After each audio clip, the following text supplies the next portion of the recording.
A'udzu billahi minasyaitonir rajim. Bismillahirrahmanirrahim. Wa in dan bahwasanya, kalau makna Jawanya sak temene kelakuan, iku kadu hampir mereka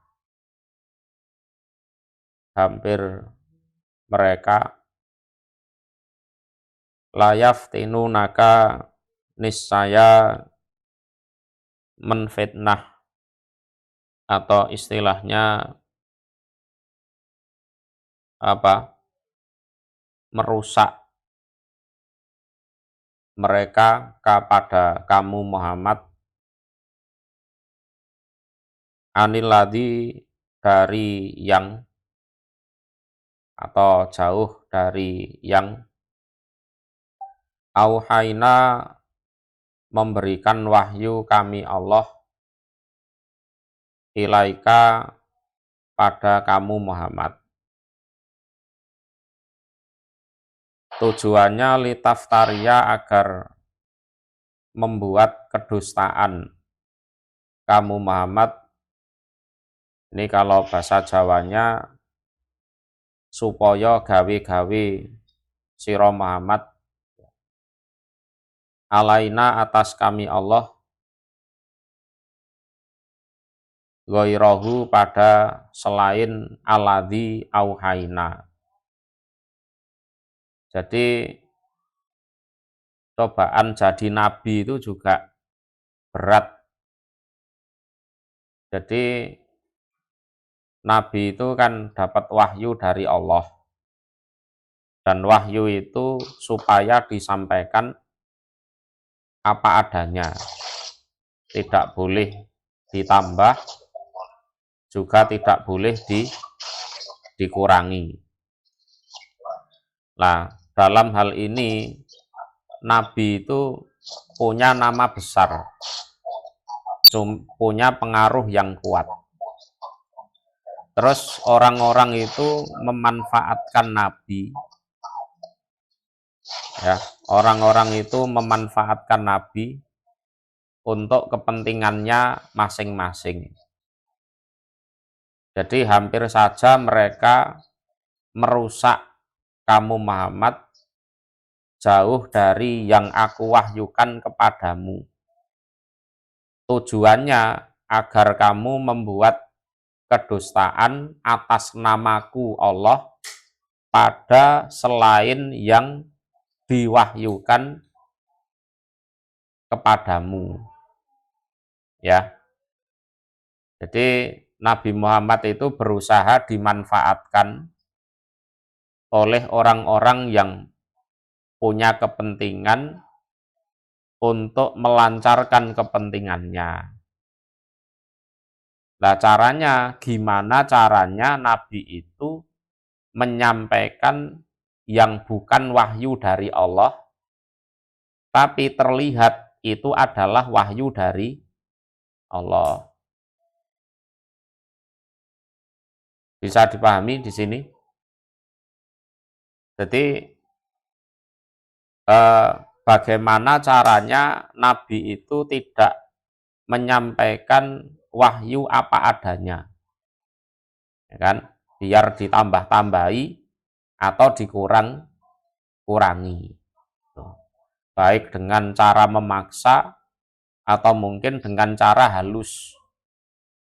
Ya, Nabi tak kayak aneh hadiah, ya kan?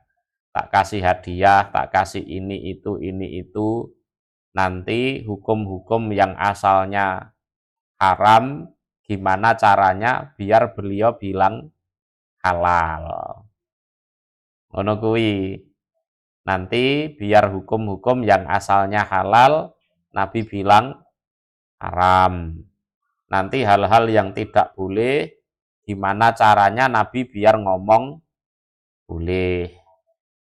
Itu ya, cobaannya Nabi ya seperti itu, cobaannya kiai ya seperti itu, cobaannya mubalek itu ya seperti itu.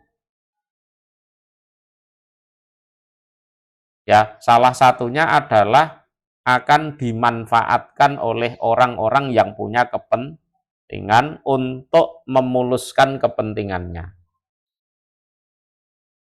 Nah, ini bahaya. Wa idzan dan ketika itu ketika kamu mau diperalat sama orang-orang itu biar wahyunya kamu otak-atik, biar kamu bohong atas nama Allah, latakhoduka niscaya mengambil mereka kepadamu Muhammad kholilan sebagai kekasih. Nah, kalau kamu mau diperalat sama orang-orang itu, ya, diperalat sama itu, entah dengan cara halus atau dengan cara kasar, oh, niscaya mereka akan mengambilmu sebagai kekasih. Ya kan? Lah, sebaliknya kalau kamu tidak mau, kamu dimusuhi sama mereka. Ya, Muhammad iki sok suci. Ya, koyok gak doyan duit ae. Ngono. Padahal nek gelem muni halal, padahal haram, gua arep tak kei alpat lho jane. Misalkan gitu. Ya. Kalau kamu mau terpengaruh, ya mereka akan mengambilmu sebagai kekasih. Tapi kalau kamu tidak mau, ya kamu ya dimusuhi. Itu cobaannya Nabi, Kiai, Mubalek, itu seperti itu. Jadi setelah punya nama besar, akan ada orang-orang yang berusaha memanfaatkan. Walaula dan seandainya tidak, ansabatnaka jika menetapkan kami Allah kepadamu Muhammad, ditetapkan atas kebenaran dengan dijaga oleh Allah. Jadi Nabi Muhammad itu maksum, ya, terjaga dari segala bentuk penyimpangan. Lakot kita niscaya sungguh hampir kamu, tarkanu condong kamu, tarkanu bimakna tamilu, ilaihim pada mereka yang mau mempengaruhi itu, mau merusak. Sayan pada sesuatu, kolilan yang sedikit. Ya. Lah, seandainya aku tidak menetapkanmu Muhammad di atas kebenaran dengan menjaga kamu, maka hampir kamu condong pada mereka sedikit demi sedikit. Lama-lama ya terpengaruh juga. Ya kan? Pas lapar, nggak ada makanan, nggak punya uang, ada yang nawari, Mat Muhammad, kamu bilang halal aja Mat. Waduh, wetengku luwe, ya wes halal, nah, padahal haram. Itu, ya, dalam hal ini memang yang namanya nabi, kiai atau mubalek harus punya kemandirian biar tidak gampang dimanfaatkan oleh orang-orang yang kurang ajar itu. Jadi seandainya aku tidak menetapkan padamu atas kebenaran dengan aku menjagamu, jadi alal haqi bil ismati, niscaya sungguh hampir kamu condong pada mereka sayan kolila. Artinya sedikit demi sedikit ya terpengaruh. Akhirnya jual agama. Ya, walaupun halal akan aku bilang haram kalau ada uangnya. Ya. Walaupun haram akan aku bilang halal kalau ada duitnya, dan seperti itu. Ya.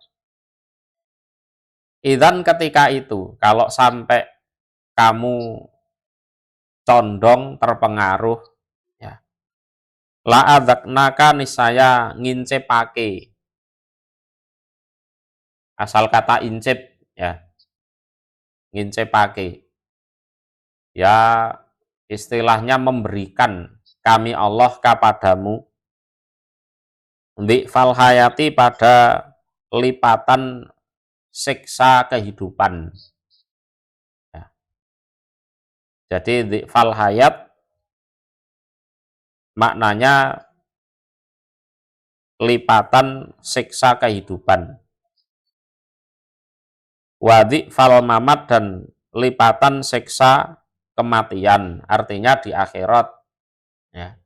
Lah kalau sampai kamu melakukan itu, Muhammad, ya, jadi nabi, ya, lah terus kok kamu mudah dimanfaatkan oleh orang-orang itu, kami akan memberikan kamu lipatan siksa di masa hidup di dunia dan juga lipatan siksa di masa mati, yaitu di akhirat. Ya. Tuma kemudian lata jitu, tidak akan menjumpai kamu Muhammad laka untukmu